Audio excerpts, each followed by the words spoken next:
네 가지 특징 간단하게 살펴보았는데요. 우리 초대교회에서 이렇게 특징으로 했던 부분들 중에서 이 네 가지 중에서 지금 어떤 것이 가장 잘 유지되고 있고 어떤 것이 가장 변질된 것인가 아까 서두에 질문을 드렸었는데 특히 이 부분을 살펴보는 데는 지금 세상에서 우리 사회에서 비교인들이 교회에 대해서 뭐라고 이야기를 하느냐, 교회가 어떻다고 이야기하는가를 들어보면 조금씩 그 특징을 좀 더 살펴볼 수 있을 것 같습니다. 물론 초대교회의 특징이 지금 시간과 공간이 많이 달라졌기 때문에 그걸 그대로 유지를 한다는 것은 어떻게 보면 쉬운 것은 분명히 아닌데요. 그럼에도 불구하고 지금 가장 우리 교회를 아프게 하는 우리 세상의 소리는 교인들은 이 상식적이지 않고 이 뭔가 합리적인 대화가 안 되는 집단이다. 내지는 이 세상이나 우리 비교인들이 교회를 바라보는 시각은 신천지나 아니면 우리 한기총의 정광훈 목사님이나 이런 부분들과 기존 교회의 이미지를 크게 다르다.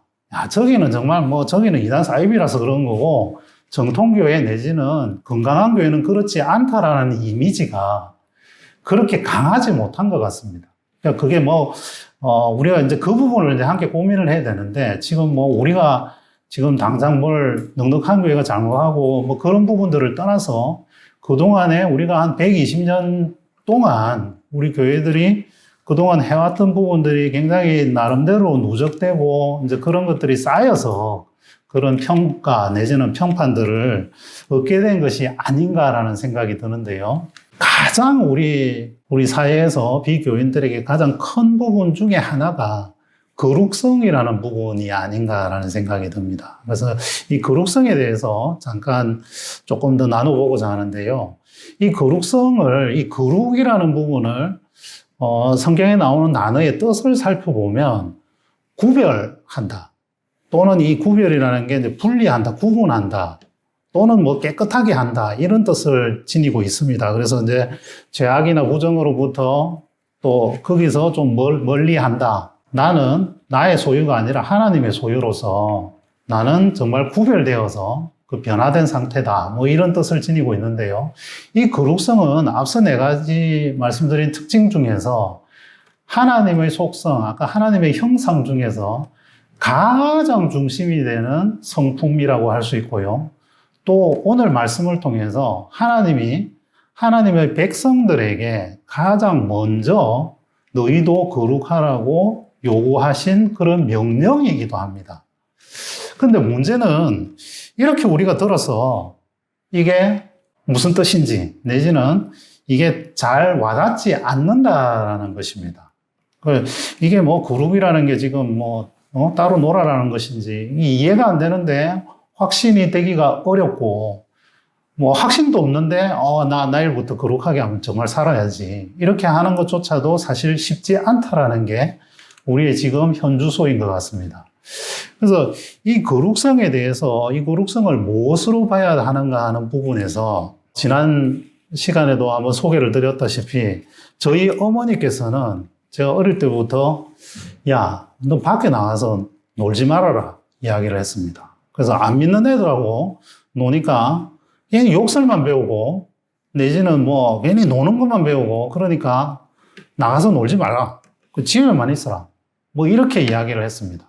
말하자면 우리 스스로가 그 사람들이 우리를 왕따시켰다기보다는 우리 스스로가 약간 딸을 시키는 격리되는 그런 성격의 것을 우리는 거룩이라고 많이 지칭을 했던 것 같습니다. 근데 그렇게 지내다 보니까 가장 큰 문제 중에 하나는 우리가 이 거룩성이라든지 아니면 이런 것들을 확보하는 궁극적인 이유가 결국은 우리 하나님의 사랑을 실천하고 하나님 나라를 만들기 위한 것인데 그렇게 놀지 않다 보니까 우리가 전도는 어떻게 하고 또 전도를 하려면 이 사람들이 어떤 생각을 하고 어떤 삶을 살아가는지를 알아야 돼. 이것과 너무 멀어지더라는 겁니다. 그래서 어떻게 보면 성과도 더 없고 이런 부분들에 봉착하게 되는 문제도 생기고 또 그야말로 우리끼리 노는 약간 이런 성격의 어떤 부작용도 그동안 좀 이어져 왔던 것 같습니다. 그러면 이 구별된다 내지는 분리된다라는 이 뜻을 정말 어떻게 설명을 할 수 있을까? 이게 참 정말 쉽지 않은 부분인데요. 영어 단어를 한번 찾아봤습니다. 이 outstanding이라는 단어인데요. 영어로 이 out 바깥에 standing 서 있다라는 뜻인데, 저 그림에서 보시면 저렇게 사람들이 많이 서 있는데 빨간 옷을 입은 사람이 바깥에 혼자 서 있는 거죠. 그래서 이제 저런 어떤 단어의 조어를 가지고 저 단어의 뜻은 뭐 뛰어난, 특별한 이런 뜻을 지니고 있습니다. 그래서 아마 이 거룩성에서 이야기하는 이 분리나 구별의 의미가 정말 따로 놀지 말아라는, 그러니까 아예 놀지 말라는 그런 의미라기보다는 이 특히나 좀 다른 표현으로 하면 이 구별이라는 것이 담쌓기, 야 여기부터 우리 교회야, 여기서부터는 우리 교인들이 노는 데고 이쪽은 비교인들이 노는 데야, 그래서 요 담 넘어오지 마, 이런 의미가 아니라는 것입니다. 그래서 우리의 일상이 달라져야 한다는 것이고요, 또 이 거룩이라는 부분은 우리의 소속이 다르다는 것을 의미하는데요, 조금 더 성경의 내용을 조금 더 살펴보겠습니다. 성경은 거룩에 대해서 정말 많은 부분에서 여러 가지의 의미를 할애를 하고 있는데요. 제가 몇 가지만 이렇게 추려보면, 첫째로는 시간의 거룩함입니다. 그래서 뭐 안식일을 거룩하게 지키라든지 이럴 때 사용하는 특정 시간을 보다 더 거룩하게 보내라는 곳에서도 우리에게 거룩을 요구하고 있고요.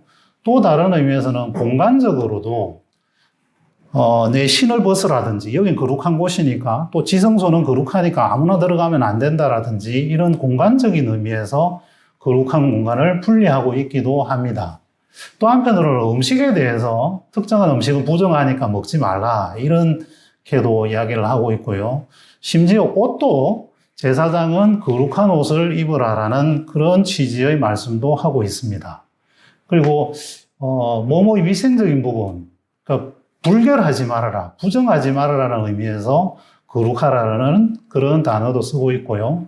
또 특별히 어떤 성적인 행위에 있어서 음행이라든지 이런 것을 하지 말고 거룩하게 생활을 하라는 취지에서 또 거룩을 쓰고 있기도 합니다. 그런데 우리가 이렇게 성경에 여러 가지 이 거룩이 나오기 때문에 이 거룩을 사실은 다 지키기가 인간적으로는 쉽지 않은데, 그런 속에서 우리가 현실 속에서 지키고 있는 거룩, 내지는 한국교회가 전통적으로 주장하는 또는 요구하는 또 요청해온 그런 거룩을 보면, 주로 한국교회는 금주, 술 먹지 말아라, 담배 피지 말아라, 주일 성수하라, 요 정도가 거의 아마 좀 필수적이고, 이걸 가장 중점적으로 이야기를 해왔던 것 같고요. 뭐 하나 더 하면 우리 사업하시는 분들 뭐 탈세하지 마라 정도인데, 요즘은 거의 이제 탈세 이야기도 거의 안 하는 것 같습니다. 그래서 여전히 이렇게 사실 남아있는 게 이제 이런 부분들인데,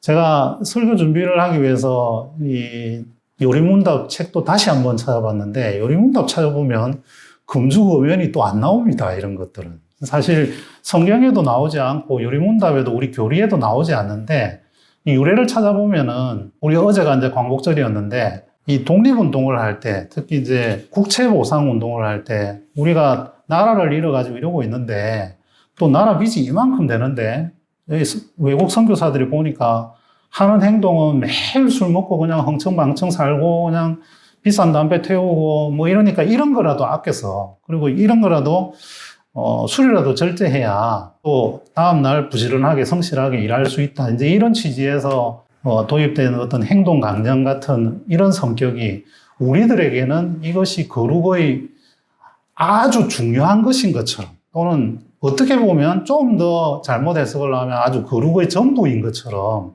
들어와 있다라는 그런 부분들도, 그런 평가들도 실제로 존재합니다. 근데 뭐 이것이 나쁘다라는 것은 아닌데, 이것을 통해서 우리가 과연 이 거룩성을 이 세상에, 이 사회에, 우리 비교인들에게 어떤 긍정적인 영향을 주었을까라는 또 질문으로 우리가 접근을 해보면 또 다른 부분들을 우리가 함께 고민할 수 있을 것 같습니다. 자, 이런 성경과 현실 속의 이런 부분들을 가지고 이 거룩이 신학적으로 어떨까 하는 부분들을 다시 한번 몇 가지로 정리를 해보면 세상으로부터의 구별이 과연 속세로부터 회피이고 담쌓기이고 우리가 그쪽하고 안 노는 것이냐 하는 부분이고요. 두 번째로는 이 거룩은 우리가 부르심에 그냥 하나님의 은총으로 그냥 따라오는 그냥 결과이냐, 아니면 우리가 그리스도의 뒤를 따라가기 위해서 인간적으로, 윤리적으로, 도덕적으로 노력을 해야 하는 영역이냐 하는 부분이고요.